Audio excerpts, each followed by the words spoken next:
The mind is everything. What you think you become. Have you ever stopped to wonder if the thoughts running through your mind truly define who you are? How often do you catch yourself thinking, "I'm not good enough," or "I'm always making mistakes"? What if I told you that these thoughts are not truly you?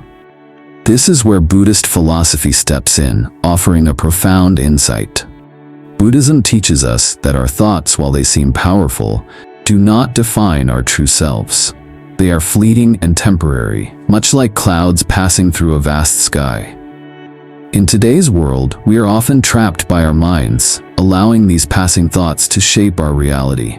Especially as we grow older, our minds can become clouded by past regrets, worries about the future, and anxiety. But what if we could step back, observe these thoughts, and free ourselves from their grip? What if true peace lies not in eliminating thoughts, but in simply recognizing them for what they are? This video will guide you through this transformative journey of mindfulness and meditation, helping you detach from the constant chatter of the mind. Understanding this concept is essential, particularly as we age. Our minds are often filled with the baggage of years past. Memories, doubts, fears, these become a lens through which we view everything. But there is another way. Buddhist teachings offer a powerful solution: awareness and mindfulness. By practicing these, we can find freedom from the mental traps that often keep us stuck. At Son.Mindfulness, we explore how Buddhist wisdom can guide us toward a more peaceful, balanced life. Our channel is dedicated to helping you connect with your inner peace, cultivate mindfulness, and understand the true nature of your thoughts. We believe that with the right guidance, you can transform your relationship with your mind and experience lasting serenity. If you find this topic interesting, please support our channel by subscribing and leaving a comment below. Your support helps us reach more people who may benefit from these teachings. May you always be healthy, peaceful, and happy, and may you find clarity through these teachings. Stay with us until the end of the video, as we explore how to free ourselves from the mental patterns that limit us. Now that we've set the stage, let's dive into the heart of the matter. How can we stop our thoughts from controlling us? Part 2. The mind is not you. One philosophical foundation. Nothing whatsoever should be clung to as I or mine. Buddhism teaches us that nothing in this world, whether it's a thought, feeling, or object, should be clung to as I or mine.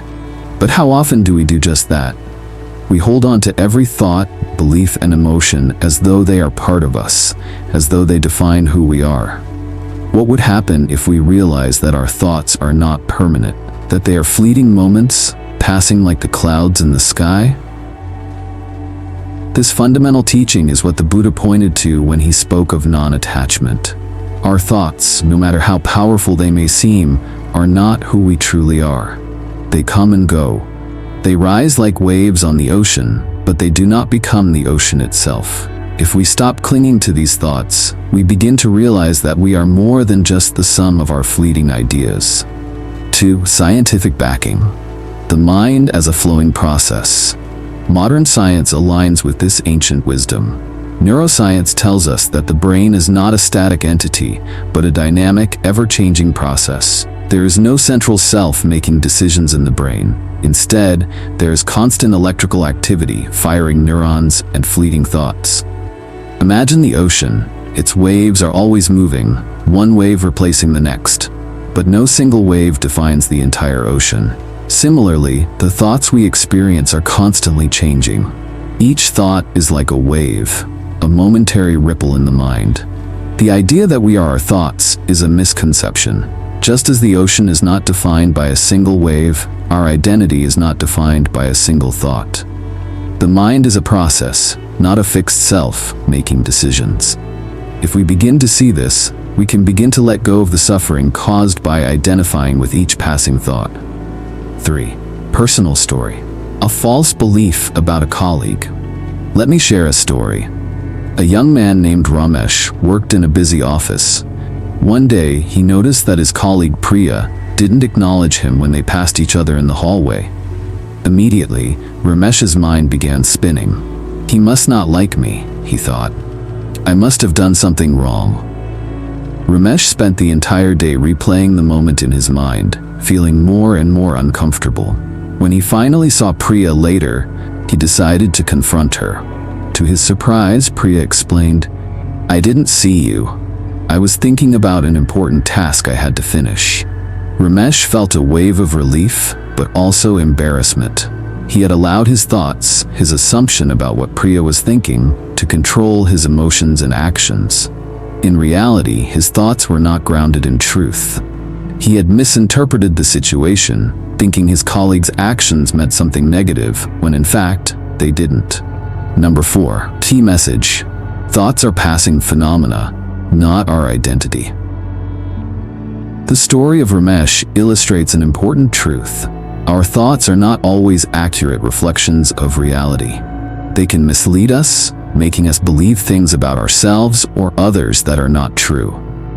When we mistake our thoughts for who we are, we trap ourselves in cycles of misunderstanding and suffering. This is why it's so important to understand that our thoughts do not define us. They are simply passing phenomena in the mind, not our true identity. We are more than the fleeting waves that come and go in our consciousness. As we begin to recognize this, we can start to detach from the stories our minds create. By observing thoughts without identifying with them, we open ourselves up to greater peace and clarity. When we stop clinging to our thoughts, we find freedom. We begin to see ourselves not as the sum of our thoughts, but as the awareness that witnesses them. As we explore this idea further, we begin to understand how our minds work, not just as a collection of fleeting thoughts, but as a constant process that shapes our experience. But how does the mind create suffering? What happens when we become entangled in our thoughts? Let's dive deeper into how we can free ourselves from this cycle of suffering in the next section. Part 3. The mind as a continuous storyteller. 1. The role of the mind, constantly creating narratives. The mind is like a master storyteller. It never stops. Every moment it spins a new tale, a narrative about ourselves, our world, and our future. But here's the crucial question. Who decides whether these stories are true? Do we? Or do we let the mind decide for us? From the moment we wake up to the moment we fall asleep, the mind is at work, creating stories. These stories can be simple or complex, joyful or fearful. Some stories bring us peace, while others bring us anxiety, doubt, and worry. But one thing is clear, we live within these stories. In a way, we are the characters in the tales our minds create. But what happens when the stories we tell ourselves aren't based in reality? What happens when these stories cause suffering? 2. Creating suffering. How the mind traps us. The mind's stories are powerful, but they can also be harmful. When we continuously replay negative events, we begin to trap ourselves in cycles of suffering. Think about how easily we can get lost in thoughts like, I made a mistake. Everyone will think I'm incompetent. This simple thought creates a story of inadequacy. And once that story takes hold, it begins to shape our perception of ourselves and the world around us. This is where suffering begins, not in the event itself, but in how the mind interprets it. Imagine a person walking down the street. A stranger glances at them. For most, it's just a passing moment. But for someone caught in a negative thought cycle, this glance becomes a story. What did I do wrong? Why didn't they smile at me? Now the mind has created an entire narrative around a single glance.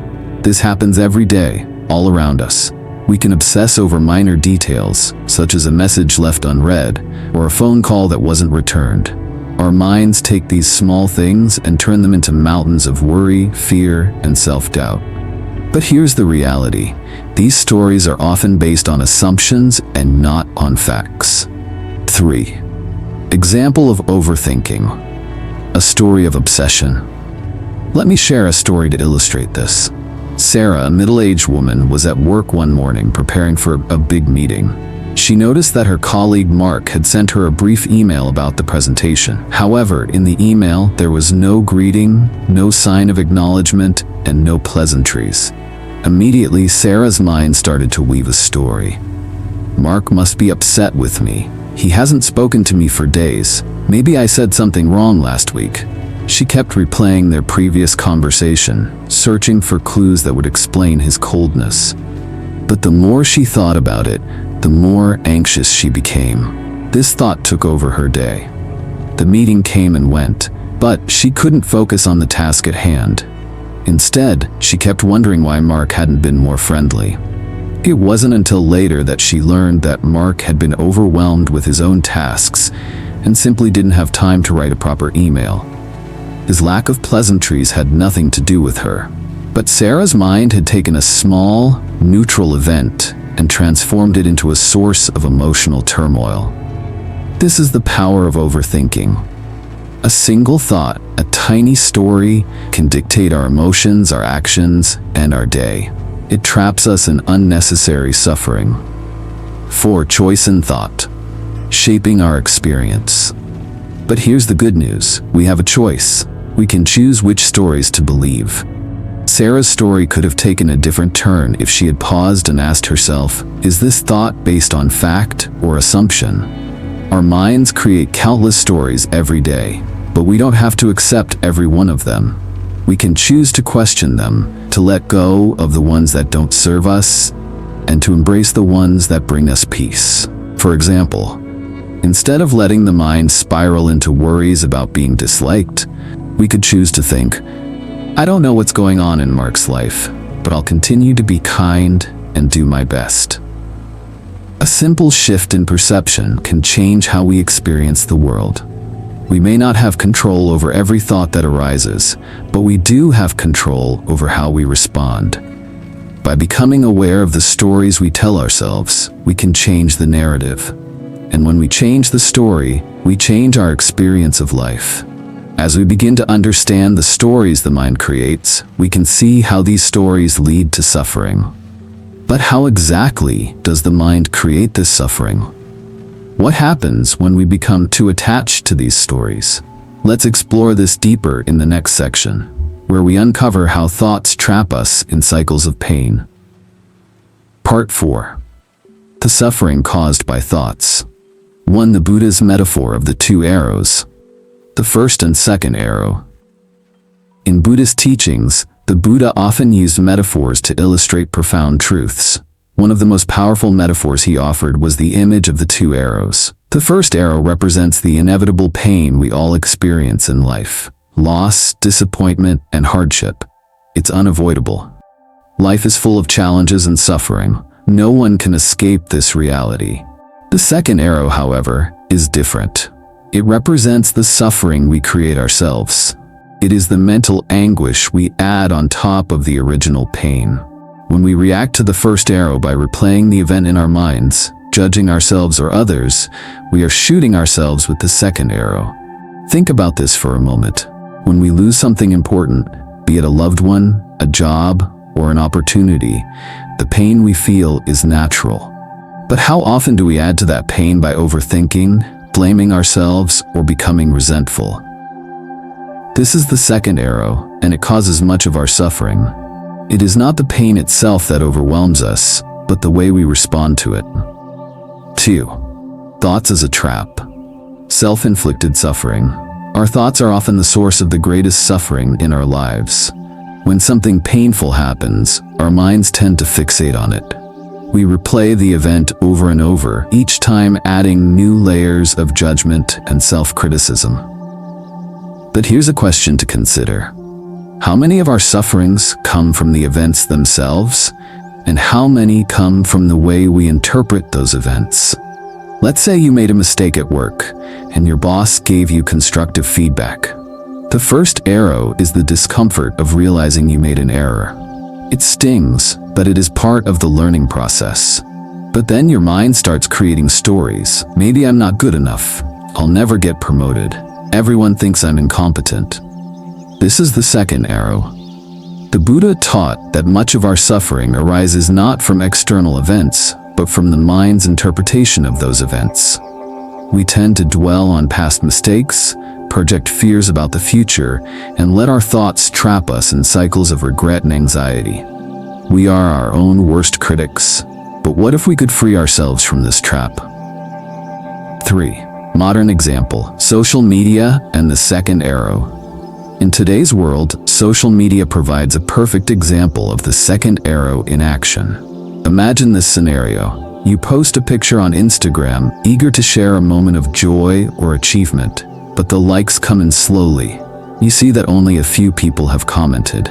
Immediately, the second arrow strikes. Your mind says, "No one cares about me. I must not be interesting." Your self-worth starts to crumble, and you feel small. But let's step back for a moment. Is the number of likes truly a reflection of your worth? No. The picture itself, the moment you shared, holds meaning regardless of how many people engage with it. But the mind can turn something as trivial as a social media post into a source of deep insecurity. This is the second arrow at work. It's the suffering we create when we attach our self-worth to external validation. If we learn to see through the second arrow, we can start to break free from these cycles of self-inflicted pain. And 4. Breaking free from this cycle: mindfulness and cognitive reframing. The good news is that we have the power to break free from this cycle of suffering. The first step is to practice mindfulness, being aware of our thoughts without getting caught up in them. When the second arrow strikes, mindfulness allows us to observe it without reacting. Instead of spiraling into self-judgment, we can take a step back and ask, is this thought true? Does it serve me? For example, if you find yourself feeling worthless after a post on social media, take a deep breath. Observe the thought without identifying with it. Remind yourself that your worth is not determined by the number of likes you receive. This shift in perspective is known as cognitive reframing. It's the practice of changing the way we view our thoughts and experiences. Instead of seeing criticism as a personal attack, we can see it as an opportunity for growth. Instead of seeing a lack of social media engagement as a sign of rejection, we can see it as a reminder to find validation within ourselves, not from others. By practicing mindfulness and reframing our thoughts, we can stop the second arrow from landing. We don't have to let our thoughts trap us in suffering. Now that we understand the second arrow and how to free ourselves from it, let's dive deeper into the practice that can help us become more aware of our thoughts. Meditation. Through meditation, we can train our minds to observe without judgment and create a space between ourselves and the thoughts that arise. In the next section, we'll explore how meditation and awareness can lead to true freedom from the suffering caused by our thoughts. Part 5. Facing the Mind, Meditation and Awareness. 1. Meditation as a tool, a method to cultivate awareness. Have you ever wondered if there's a way to quiet the constant chatter of your mind? The answer, according to Buddhist teachings, lies in meditation. Meditation is not just a practice, it is a tool that allows us to step back and observe our thoughts. Imagine your mind as a vast sky, and your thoughts are the clouds that pass by. Without meditation, it's like being caught in a storm of clouds. With meditation, we learn to step back and watch those clouds from a place of calm awareness. The key is to observe your thoughts without identifying with them. We often believe that our thoughts define us, but meditation helps us see that they are simply passing phenomena. The thoughts that arise in your mind are not who you are. You are the observer of those thoughts, the stillness in the storm. This practice of stepping back is not easy, especially when we've spent our whole lives identifying with our thoughts. But with patience and practice, meditation can help us cultivate this awareness and detach from the mind's constant stories. 2. A meditation story. From overactive thoughts to peace. Let me share a story that illustrates the power of meditation. There was once a man named Siddhartha, not to be confused with the Buddha himself, who was overwhelmed by his thoughts. He had just experienced a difficult breakup and found it hard to let go of the pain. Every day, his mind replayed the same thoughts. I should have said something differently. I wasn't good enough. This constant cycle of self-blame regret consumed him. One day, a friend recommended that Siddhartha try meditation to calm his mind. At first, Siddhartha found it difficult. His mind was like a wild monkey, jumping from one thought to another. He couldn't sit still for more than a few minutes without feeling restless. But he persisted. Slowly, Siddhartha began to notice that his thoughts were not as powerful as they seemed. Instead of being swept away by his emotions, he learned to observe them. When the thought of the breakup came up, he simply noticed it. Ah, there's that thought again. This small shift in perspective changed everything. Siddhartha realized that his thoughts did not define him. He could observe them, let them pass, and not be caught in their grip. Over time, meditation helped him achieve a deep sense of peace. His mind became quieter, and he learned to accept the flow of thoughts without judgment. This is the transformative power of meditation. It allows us to become aware of our thoughts, and through that awareness, find freedom from their control. Number 3. Benefits of meditation. Long-term peace and clarity. The benefits of meditation go far beyond just quieting the mind. In fact, the benefits are so profound that scientists have begun to study them extensively. Studies show that regular meditation can significantly reduce stress, improve emotional regulation, and foster a deeper sense of clarity and inner peace. But why does this happen? When we meditate, we train our minds to stay in the present moment rather than being pulled by the past or future.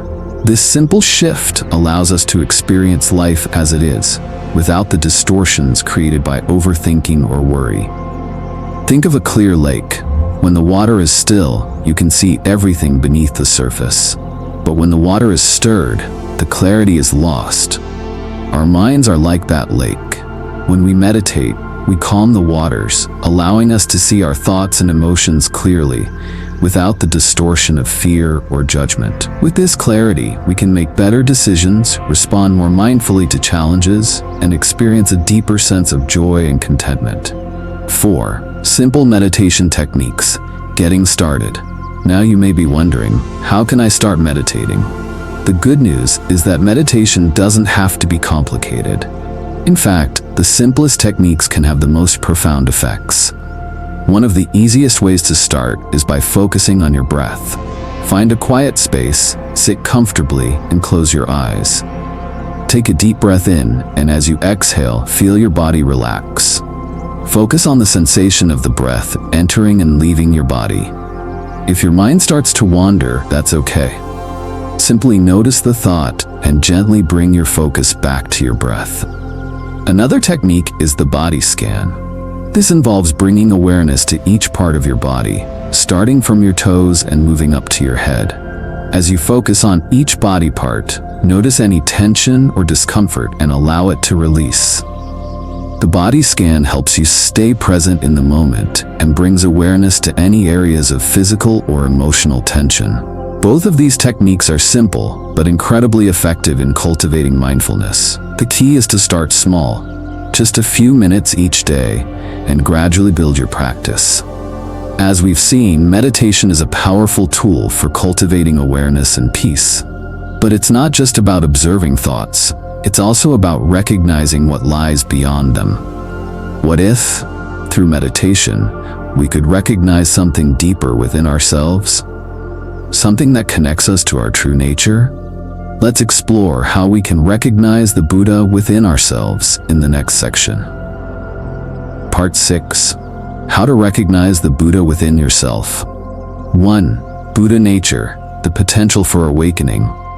Have you ever wondered if peace is something you can truly find within yourself? What if the Buddha, the enlightened one, isn't someone to be revered from a distance, but someone who exists within each of us? This is the profound concept of Buddha nature, the idea that every human being has the potential for awakening. It is not something that comes from external rituals or practices alone.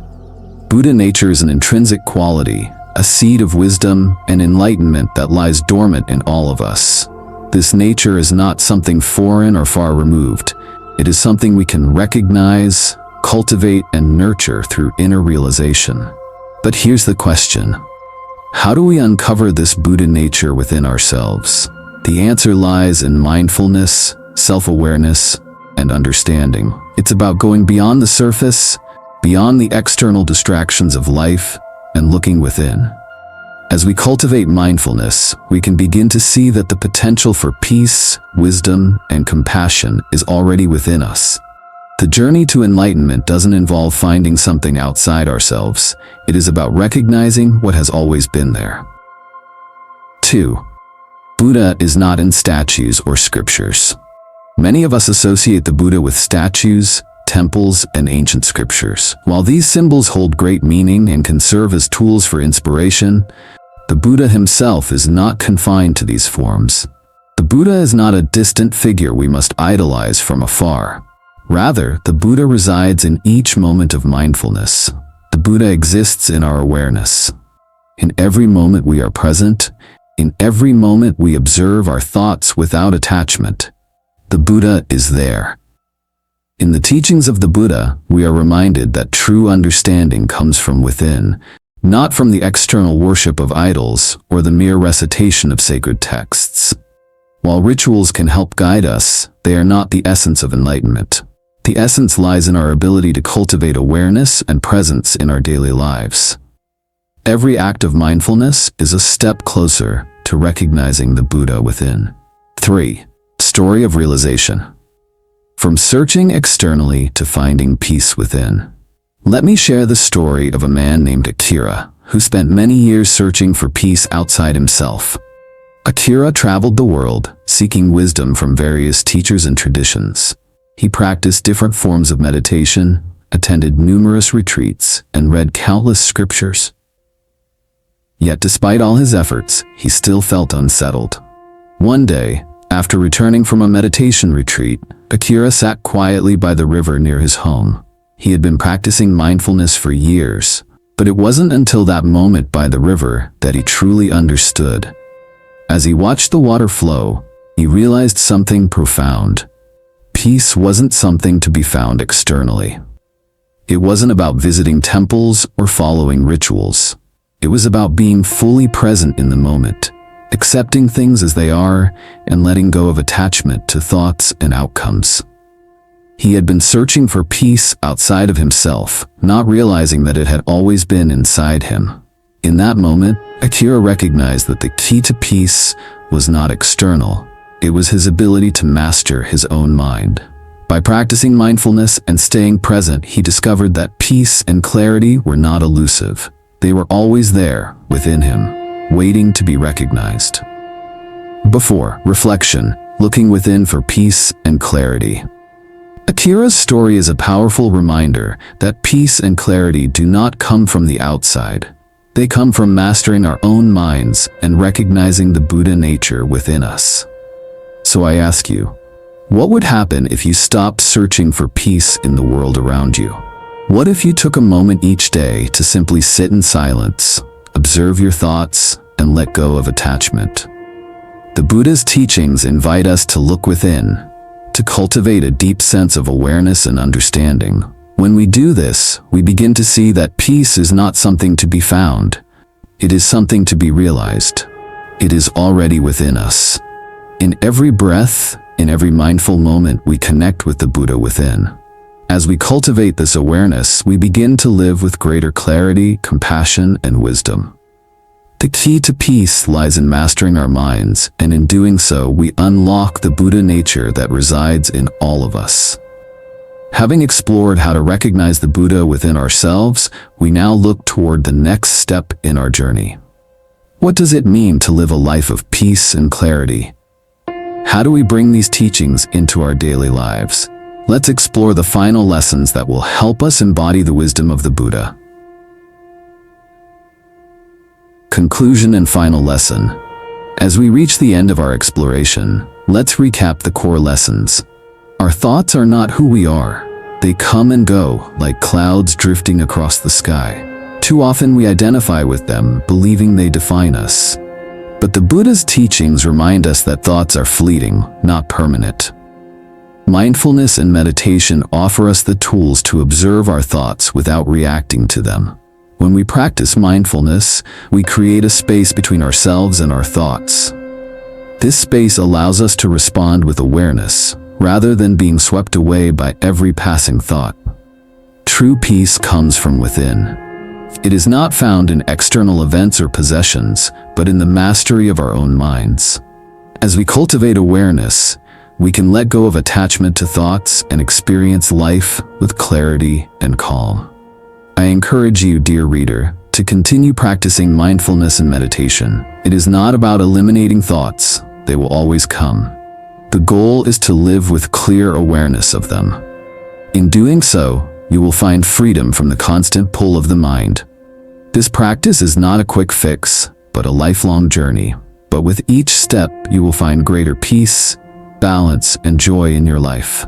You have the power within you to live a life of mindfulness, free from the suffering caused by unchecked thoughts.